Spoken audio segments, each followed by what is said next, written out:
He doesn't care, because he's not depending on us. Then you can really give. These material relationships are tortured by mutual dependence. Somebody is obsessed, dependent, and then it becomes very difficult. But Krishna can really lovingly relate to everybody because he doesn't need anybody. The only time he gets nervous when Radharani comes around.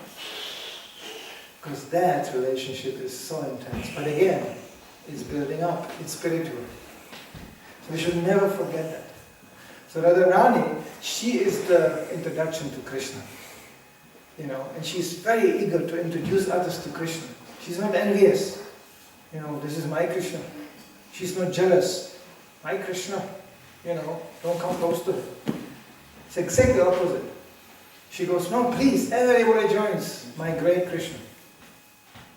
So therefore it's so essential to be informed about her nature.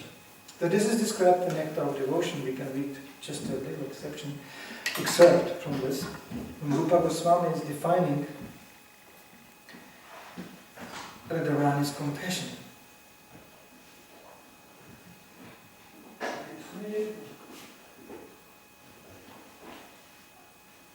This is from Mahabharata. Upon seeing the pitiable condition of Bhishma, Krishna began speaking with tears in his eyes. Not only he was shedding tears, but he also forgot himself in his compassion. God is a person. He can be compassionate to his devotees in this way. Therefore, instead of offering obeisances to Krishna directly, devotees offer obeisances to his compassionate nature. Actually, because Krishna is the Supreme Personality of Godhead, it is very difficult to approach him. But the devotees, taking advantage of his compassionate nature, which is represented by Radharani, always pray to Radharani for Krishna's compassion. So this is the way actually how to approach Krishna. He is described how Radharani is in control of devotional service of everyone. Srila Rupa Goswami has stated that devotional service attracts even Krishna.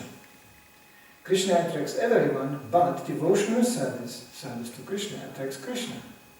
The symbol of devotional service is in the highest degree is Radharani.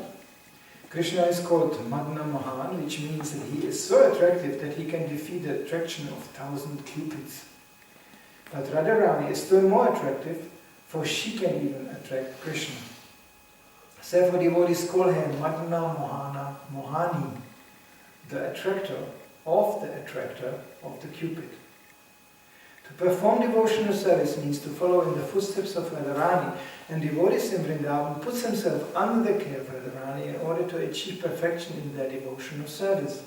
In other words, devotional service is not an activity of the material world, it is directly under the control of Radharani. So this is the only way to get access to spiritual realms, to understanding, which again, we cannot approach Radharani without the mercy of the spiritual master. In practical way, in this movement, without the mercy of Srila Prabhupada, just brings back to me the memory, which is, normally I don't use these examples in the lectures because it is of a very intimate nature. But when I was last time seeing Srila Prabhupada in London, Srila Prabhupada was brought to the temple in a physically very deteriorated condition. He couldn't walk anymore. There was a special chair made. They put like 2 sticks under the chair. The chair became like a palanquin. And they carried Srila Prabhupada to the temple room. And as we every day greet the deities, Srila Prabhupada was waiting with the devotees in the Bhaktivedanta Manor in England and London. That was his last visit in the Western world. So he was waiting for the curtain to go open. And when the curtain went open, the whole temple room, devotees were going, it was a big uproar like this. Because everybody, not just me, but everybody saw one thing. That when the curtain went open and Radha Krishna stood there, Radharani opened the eyes more. She bent a little bit forward and looked at Srila Prabhupada. This could be perceived by everybody. It was not just some imagination. The whole temple room was like, and then devotees were speaking to it. Did you saw it? After that, Radharani looked at Prabhupada. Radharani was like this at the eyes. She opened the eyes and she was like looking at Srila Prabhupada in the curtain. You know? This was perceived by everybody. So it's not my imagination. It's not something you. Sometimes the devotees go, but maybe just ate too much oh. But it's like usually they are careful with this kind of. I feel Krishna in the heart, and maybe it's indigestion. I don't know. It's just like it's like people. We are not on that level mostly. Doesn't mean we cannot be. It's not forbidden to be on that level, but therefore we accept spiritual master to reconfirm that if this is a reality. There are incidents from Srila Prabhupada's presence. I remember one in the early days. That was when devotees started to get married and have families. one devotee, he approached Prabhupada and he said, Prabhupada, this is amazing. My son, last night, he woke up and he came to my bed and he said, I have this picture of Gopal, Krishna with the cow, hanging over my bed. And tonight, Gopal came out of the picture and spoke to me. He was a 5-year-old boy. So the father was like, no, go to sleep again. But then he was thinking this was so real, the boy was so serious. Yes, Krishna came out of the picture and he spoke to me. So he actually went to Prabhupada and he told him that story and he said, Prabhupada, do you think this was real? Prabhupada looked at him very seriously and he said, of course, why not? Why cannot Gopal come out of the picture and speak to your son? Of course he did that. And the Vyasa was like, oh. I guess he was a bit envious on his son because Gopal didn't come out of the picture to speak to him. But it can happen. Like children are very innocent. They have no motivation. They take it. So Krishna appreciates. Yes, Krishna very much appreciates innocence and honesty. Yeah, sometimes those that have children, they know. A child can tell you sometimes things is shocking. Before the lust and sex comes up, children can have observation. It's just shocking. Because they are so, they don't have any agenda. They have no purpose, really. They have no plan what to do with Krishna, or what to get out of him, or this and that. They just think, Gopal is a nice thing. I remember I traveled with my daughter around the whole Europe for 10 years when she was growing up. So for her, Europe meant just different temples and Radharani, that's all. Because she was thinking, it's a little girl. And we little girls, we always, and she was always talking only about Radharani. And for her, it was not a deities on the altar, it was just of course, for her, the most interesting thing was, what is Radharani wearing? What kind of outfit she has? So, this sounds very mundane, but the little girls are like that. She was like, today Radharani, wow, that was a really fine outfit. And that actually her attraction to Radharani was so severe that the pujaris became aware of this. So she got always as a gift, the maha, the outfits from Radharani. We had a whole cupboard full of this. And at a certain age, it was her size. So she was always like, these girls love this, these things. So I'm just mentioning it because the innocence, if you have no purpose, when you grow up, you start to have purpose, you start to have an agenda. Hey, Krishna, give me this and free me from that, actually, you could also do this, and oh no, Krishna, I hope you didn't realize what I did because it was really bad, And all these things come up. That's called growing up. So whatever it is, we should place our problems and our difficulties in front of Radharani and pray for her mercy, especially on this day, so we may get some glimpse of Krishna as he is. Not as we imagine him, not as we want him to be, but as he really is. Because Krishna consciousness is about reality. It's not about some state of dream. No, it's actually about reality. And Radharani is playing a very practical, vital role. Without her mercy, there is no way to approach Krishna. That's the basic thing.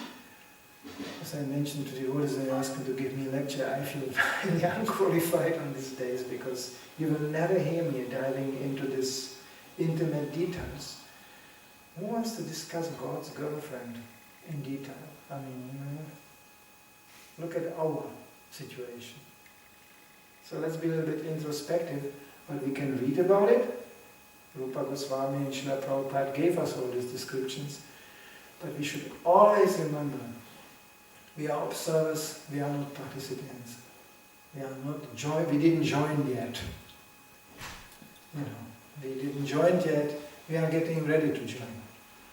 And we ask for mercy, and we ask for blessing, so we can one day be qualified to become part of this incredible transcendental happening called the spiritual world, where every step is a dance, every word is a song, where all the devotees have the ability to assume any form, any time, to please Krishna.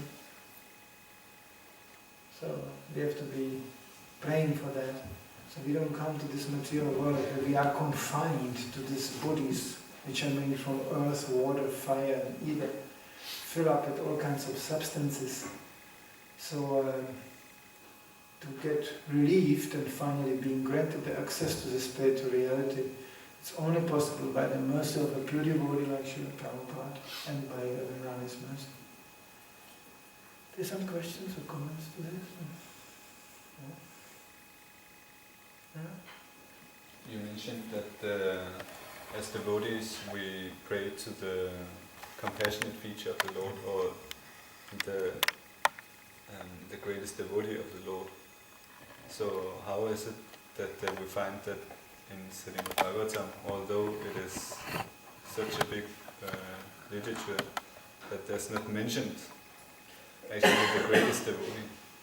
I don't know, you have to ask Yasadeva himself. There's for sure a reason for that, but it's of a very intimate nature. Did you came across some explanation? Well, it's the speaker's discretion. Right. He felt it was not possible or suitable for him to discuss these things. You know, also, you can only speak what an audience also sometimes allow you to speak. What can be spoken, it depends upon the audience. And when we come across, if there are certain things only revealed when the audience of a certain kind, a certain understanding. So at that particular time it was not discussed, but the subject matter is discussed in different times with different audience, and like that when it's suitable to come out. That's what it is. That's what I try to say. Sorry, I don't want to insult anybody, but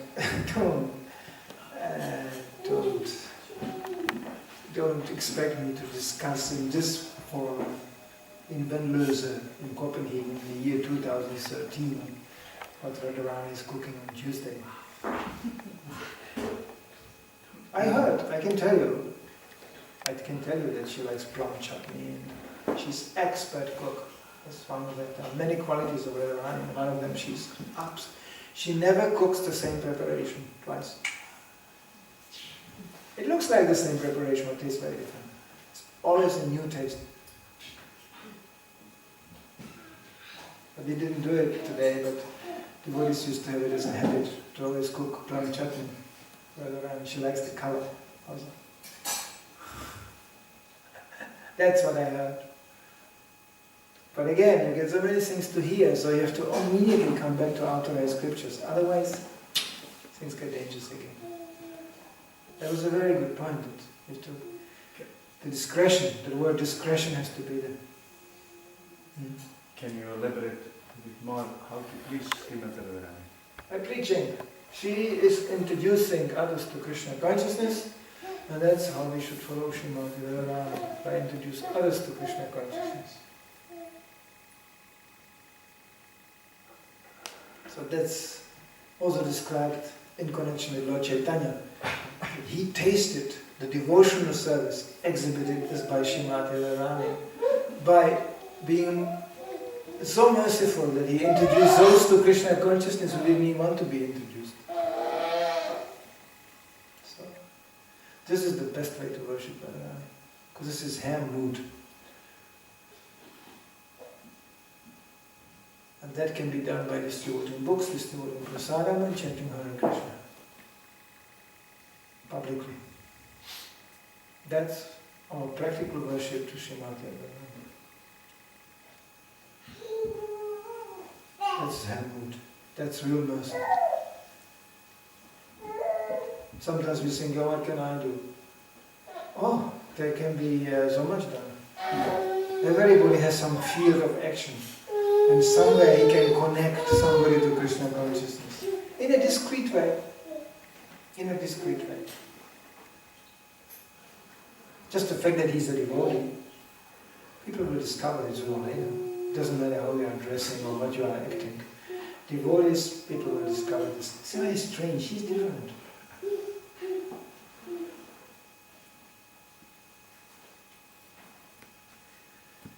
I don't want to get too personal, I'm embarrassed. I have a special guest today. I am embarrassed when I mention you. Otherwise I will stop immediately. Huh? Can I? Yes. Do you have your permission? I will not beat. It's not appropriate. I have a special sudden guest today. It's Manidhara Prabhu from Czech Republic. He's one of the leading neurologists in Europe. He's just giving lectures here in Copenhagen, so he just dropped in, and we are acquainted, or we bonded many, many years ago. He helped me through many, many difficult times in my life. He is a man of firm principles, but I can imagine when he looks like that, you wouldn't say, "What? Who's you?" But his observation of Krishna consciousness, they are coming from another corner. He never lived in a temple. He was never a brahmachari, So he's just moving in this, doctor circles. But I'm sure that they notice also something. This is not a real neurologist. He is not so real like the other neurologist. There must be something else here. Did they ever come up with some questions of it? Well, maybe for themselves. They didn't express openly. Huh? Maybe for themselves, I don't know exactly. They didn't express like that. But there is some feeling that you are not exactly normal. He must be. But the foul thing is that he's the authority, right? So when he preached, they all but then there's something else. So when you have this platform, it's quite amazing. I mean, whatever you say, it's carrying really some weight. Then when Bhakta Hashish head comes, he goes, Krishna's nice. And they go, yeah, well, maybe he just smoked something again. It's just the level of the credit is not so strong. It takes a time. It takes a development. I remembered, that when I was 18, I was on the street with Prabhupada's books. My God, people were just treating me like, who is you? In Germany there was always two mantras, go and work, that was one we got to hear. And then it was the upgraded version, vergasen, means go in a concentration camp. That was the German preaching. It was basically the feedback we got on the street in those days. Now when I go in Germany, nobody will say that. They just look people on the street listening. And I'm saying exactly the same thing. I'm doing the same thing. But they think, fun is over. Don't start with this one. Because I know it's not funny. I'm not buying anything anymore. Like this. Because they just, you just stay around and they look at your body, they look at the age, and they go, this cannot be just some freaky idea, They always ask you how long you are in Krishna consciousness. When somebody is doing something for 40 years, they just think like, that cannot be just a foul idea. So for our challenge is just to stay around and just to continue. And then people start to listen gradually. A little bit more. But to speak, when you have these positions, you'll find in Chaitanya Charitamrita described Lord Chaitanya had devotees in all kinds of positions. Murari Gupta was also a very prominent doctor. He was always treating people, and when they were really desperate and had some question, then he introduced, but discreetly. I know one doctor in Croatia, a devotee, who is every year organizing a big festival in his house in the middle of the mountains in Croatia. He's a normal doctor, he's not so specialized, but he's, I think, a doctor for an area of 40 square kilometers. So only one doctor available. That's Croatia, So people are very nice to him. Because they need him. They are very respectful. And he is really, he's really devotee, He just goes and he goes, they always ask, he's dying. And he goes, yeah, of course he is dying. Can you give him some medicine? He said, no, he's going to die.